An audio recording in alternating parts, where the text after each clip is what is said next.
Welcome to Mr. Disturbing.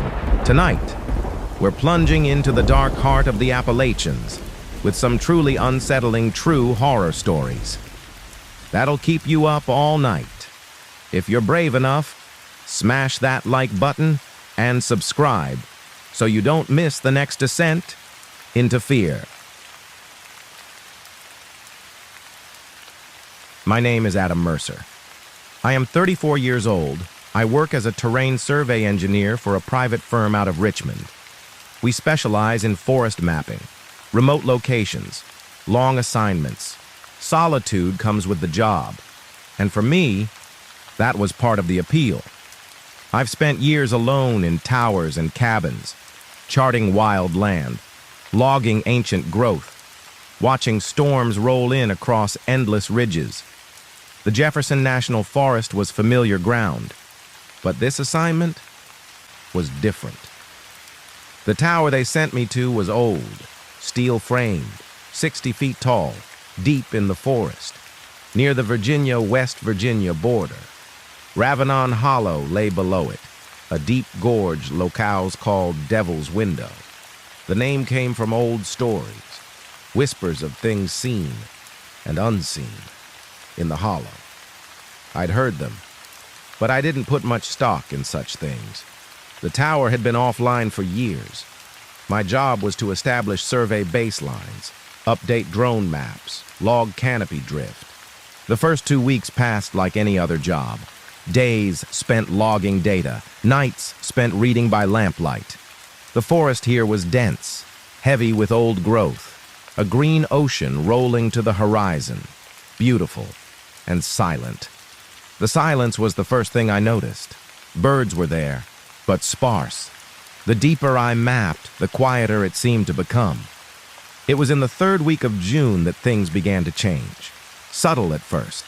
I spotted a dark swath of trees to the north, a strange shadow in the canopy. Trees, darker than the rest, leaning inward, as if drawn toward something unseen.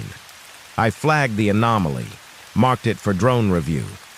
That night, after the sun fell, I heard knocking on the tower stairs. 3 sharp raps, then silence. I looked. No one was there, only moonlight on steel. I told myself it was the wind. Later, I saw movement at the forest's edge, a tall shape, thin, standing just within that dark swath, watching. I blinked, and it was gone. The next morning, I found something at the tower's base. A stone, flat, smooth. A spiral carved deep into its face.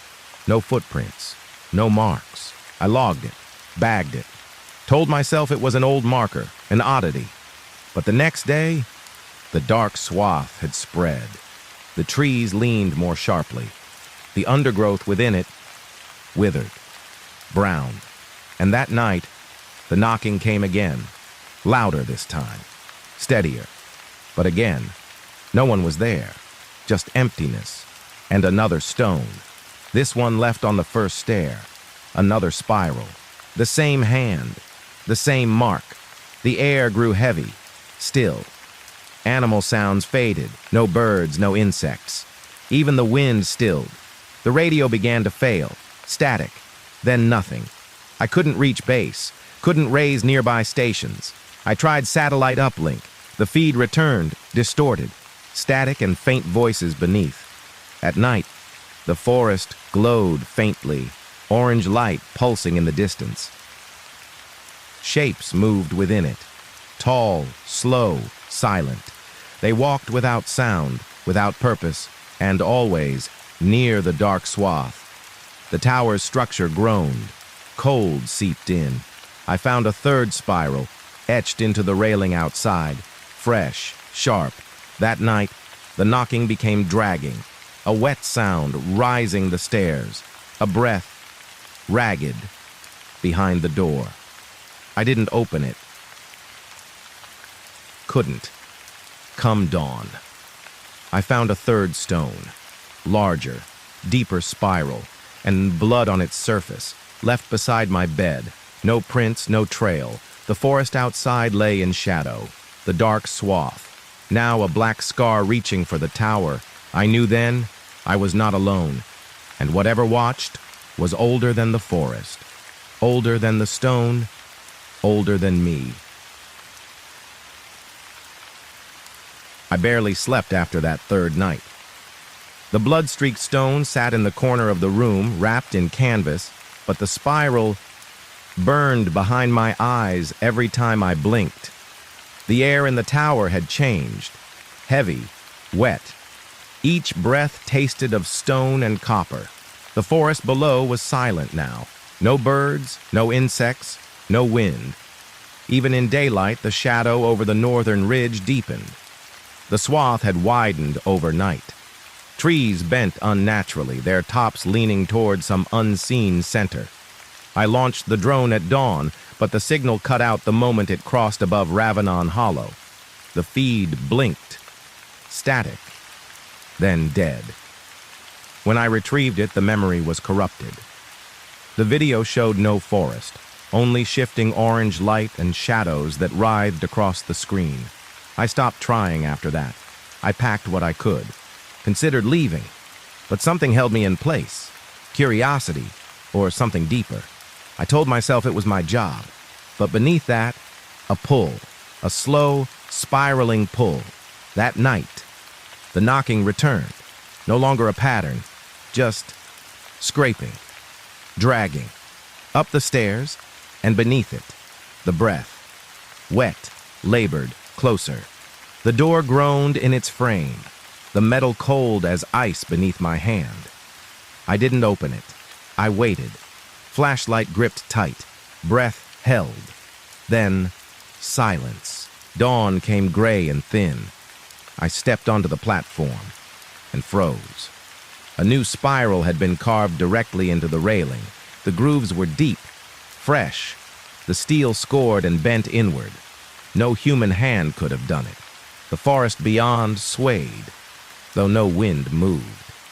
In the distance, the orange light pulsed again, brighter now, closer, and within it, figures, tall, thin, moving with unnatural grace. I watched them for an hour. They did not speak, did not look up, just circled the dark swath in endless loops. I tried the radio again. Nothing. Static rose and fell like distant breathing. I pulled the tower's emergency beacon, a last resort. The light blinked, but no reply came. The forest had become its own world, cut off, claimed. As dusk fell, the light thickened. The shadows climbed the tower, and inside, I heard it again. The breath, inside the tower this time. A slow, dragging scrape. Across the floor below. I locked the hatch, bolted the door, sat in darkness. The spiral burned behind my eyelids. The breath grew louder. I could hear it now. A wet rasp, as if lungs that should not breathe still struggled for air. At midnight, a new stone appeared. I woke to its weight beside my bed. No sound, no motion, just there. Larger than the last, spiral carved so deep the stone had cracked, and in its groove, fresh blood. My own veins ran cold. I hadn't heard anyone enter. The hatch had remained sealed, yet the stone sat there, warm to the touch. The light outside burned brighter. Shapes circled below the tower now, watching, always watching. I packed that night. Left the stones behind. They hummed faintly, vibrated beneath my feet. The spiral pulsed in my mind. I wanted to leave, to run, but something whispered otherwise. A pull beneath thought, deeper than will. I stayed through the night. The breath never ceased. The dragging rose and fell just beyond the door, and outside, the forest tilted toward the tower, drawn in, claimed, as if the hollow itself had woken, and I was its next breath. I did not sleep that final night. Could not. The spiral throbbed behind my eyes, every breath shallow, cold sweat clinging to my skin. The dragging sound below never stopped, circling the floor beneath me, slow, deliberate, a patient rhythm, as though whatever waited there had all the time in the world. I watched the window as dawn approached, though no true dawn came, only a sick orange glow seeping through the trees, thick as smoke, pulsing in waves that seemed to match the racing of my heart. The figures below remained, tall, thin, moving without sound, weaving in endless circles beneath the tower. I stared until my eyes burned. They did not look up, did not speak, but I felt their gaze, inside me, watching, measuring. The radio was still dead. The emergency beacon still blinked its useless signal. I was alone, utterly. And something deep inside told me if I stayed another night, I would not leave at all. The forest had changed, shifted, no longer a place of trees and stone, but something older, awake, and reaching. I packed at first light, if you could call it light. Left behind the stones, the spiral-marked railing, the ruined drone, my field journal. I burned in the small stove. Its pages had begun to shift on their own, spirals appearing in the margins where none had been. I could not risk taking them with me. The stairs creaked beneath my weight, each step down an act of will. The air grew colder, thicker, each breath a fight, and beneath it all, that dragging breath, still there, but no one visible, nothing to see. Only the spiral, always the spiral, etched in my mind now, impossible to shut out. I reached the ground, the forest pressed close, the path I'd used to reach the tower, gone. The undergrowth twisted, the trees leaning in. I forced my way through, compass useless, GPS blinking erratically. The orange glow pulsed behind me, and with it, a sense of being pursued, though no footsteps followed. Only the sense of endless eyes. I walked for hours, perhaps longer. The world beyond the hollow felt distant, unreal. But slowly, the air began to shift. Birdsong returned, faint. The wind stirred the leaves once more, and then a road, dirt and gravel. A ranger service route. I nearly collapsed when I reached it. I drove out that day, did not stop, did not look back. When I reached town, I called in my report. Minimal. Technical failure, radio loss, equipment compromised. I did not mention the spirals, the stones, the things in the light. I did not think they would believe me. I was not sure I believed myself. I resigned 2 weeks later, moved to Richmond, an apartment high above the city streets, concrete, steel, distance from the woods. I told no one what truly happened, but at night, I still dream of it. The spiral returns in sleep, spinning slowly, and worse, I see it elsewhere now, on city walls, on old stone, in puddles on rainy days. Once, on the mirror in my apartment, traced in condensation. The breath behind it cold, wet, close. I know now. It followed me. Whatever ancient force wakes beneath Ravenon Hollow, it does not forget. It marks those who see, and once marked, there is no going back, no escape, only the endless spiral, turning, drawing ever inward. And I know. One day soon, I will hear the dragging breath again, and this time, there will be no tower, no door, no light, only the dark and the spiral, waiting. My name is Caleb Jennings. I am 41 years old. I live in a town called Elkins, West Virginia, nestled in the western ridges of the Appalachian Mountains. I work as a surveyor for a private land management company. Most of my assignments take me into deep forest areas, away from the main trails, marking property lines or checking for old mining rights. I've always enjoyed the solitude of the mountains. The air is crisp, the land ancient, and the quiet is a kind of peace you can't find anywhere else. But that peace can also turn on you. It was in late October 2 years ago when I was sent to survey an old parcel of land that had been bought by a developer. It lay far beyond any maintained road, deep in Randolph County, not far from an old coal mining camp long abandoned. Locals called the area Black Hollow, though I couldn't find it marked on any official map. They said the place had a bad history. I ignored the stories. I've heard so many superstitions about these hills over the years that they all start to sound the same.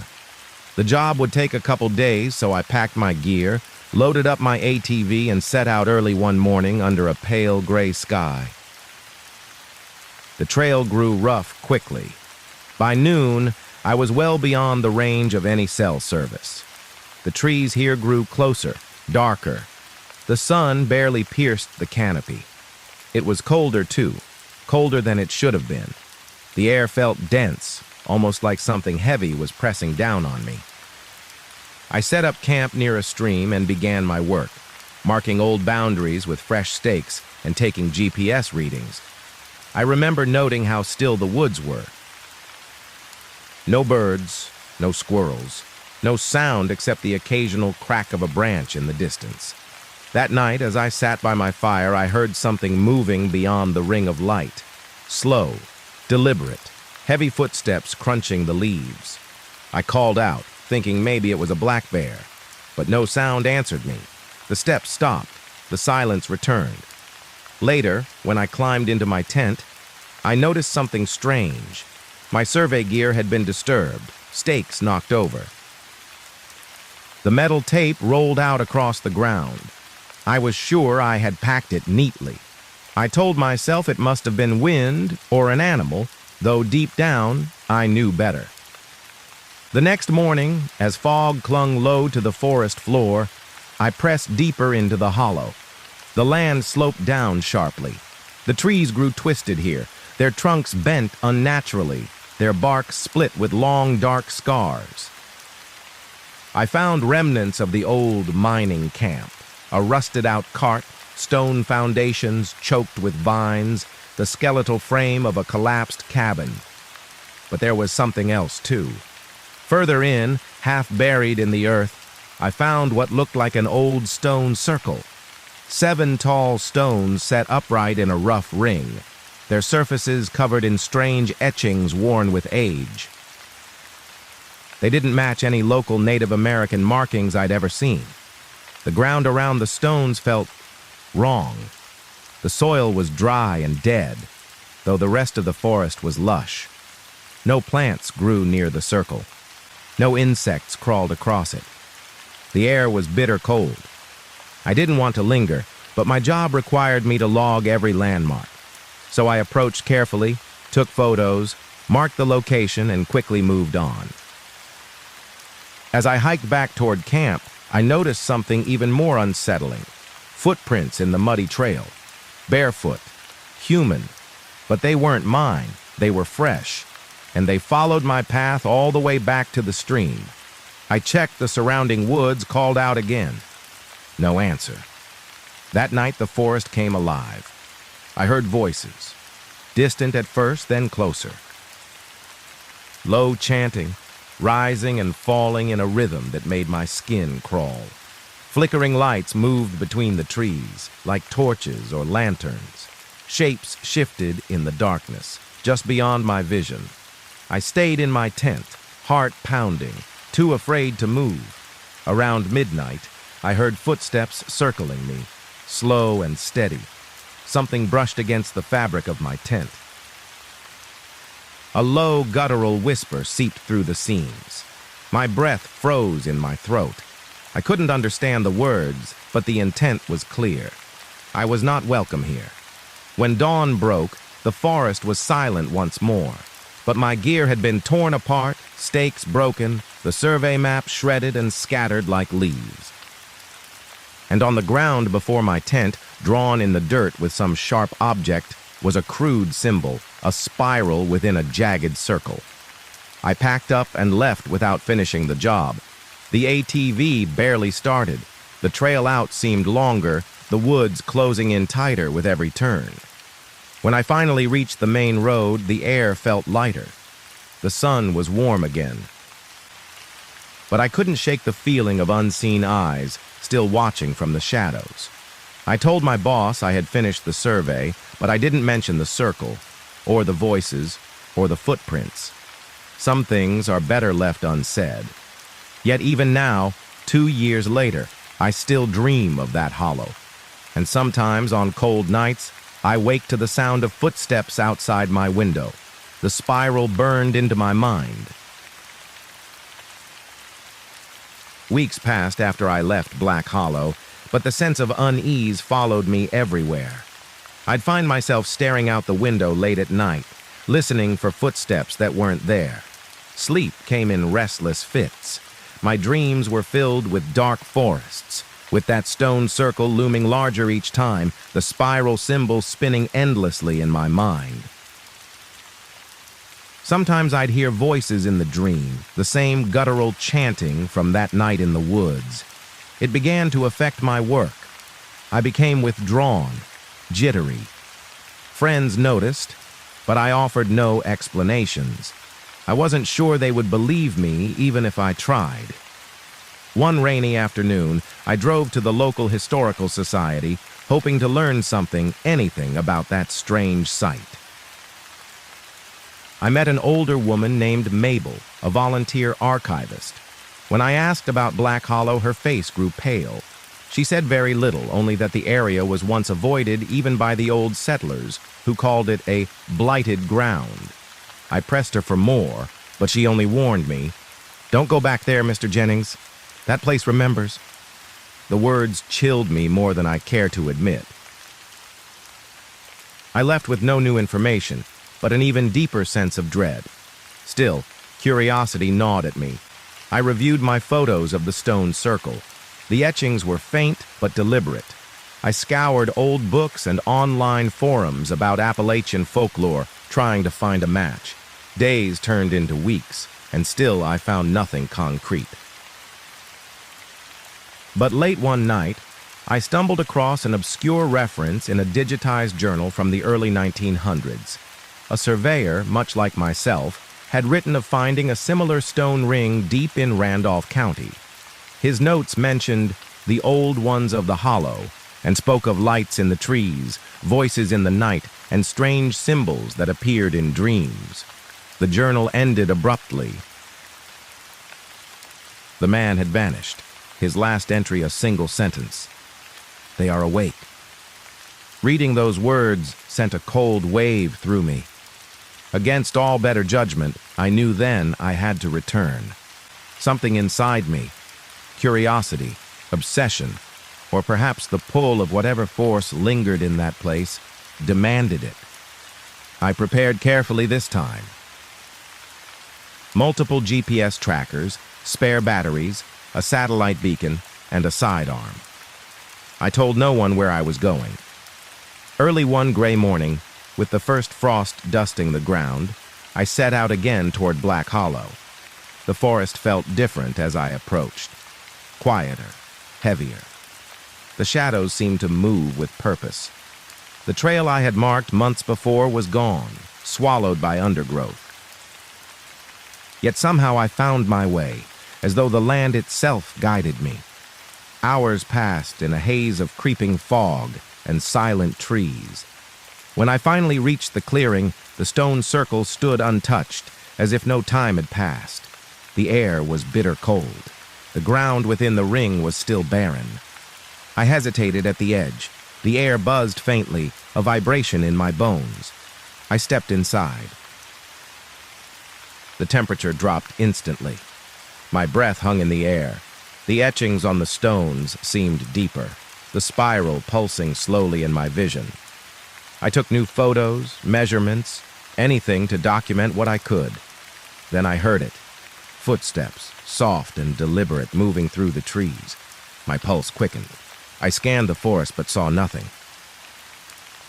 The footsteps stopped, replaced by a low chant, rising and falling in waves. It grew louder, closer. My instincts screamed to flee, but my legs refused to move. Shadows flickered between the trees. Tall, thin figures with elongated limbs, faces obscured in darkness. They circled the clearing slowly. I raised my sidearm, but something unseen pressed down on me, a weight that made breathing difficult. The spiral spun faster in my mind, the chant now a deafening roar. I fell to my knees, vision swimming. For a moment, everything faded. Sound, light, sensation. I felt as though I had fallen through the earth into a void beyond time. Then it stopped. I awoke lying outside the circle, the forest eerily still. My watch was cracked. The GPS displayed nonsense coordinates. Hours had passed, but I remembered nothing.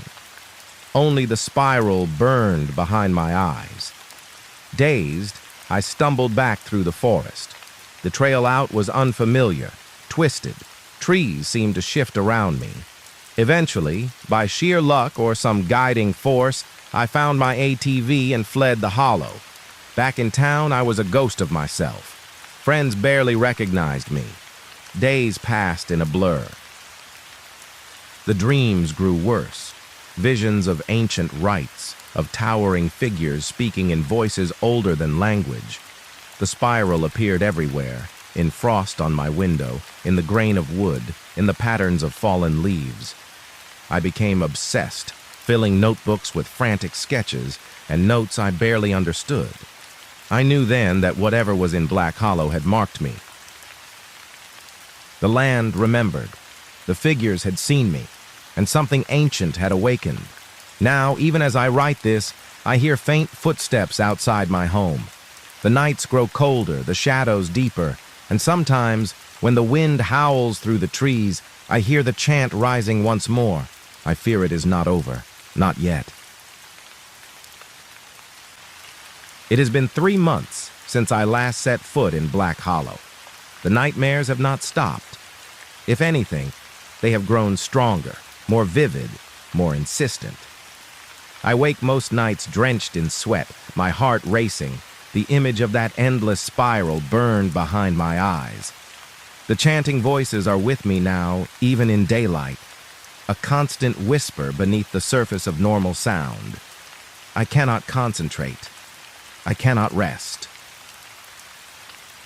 The locals seem to sense something as well. I catch them glancing at me with wary eyes, as if they see something in me that I cannot. More than once I have found crude symbols drawn on my front porch, twisted spirals, rough stone circles made of broken branches and bones. No one admits to leaving them, but I know. They are warnings, or perhaps invitations. Some nights the air outside grows unbearably cold, even when the weather should be warm. On those nights I hear the footsteps again, slow, deliberate, circling my home.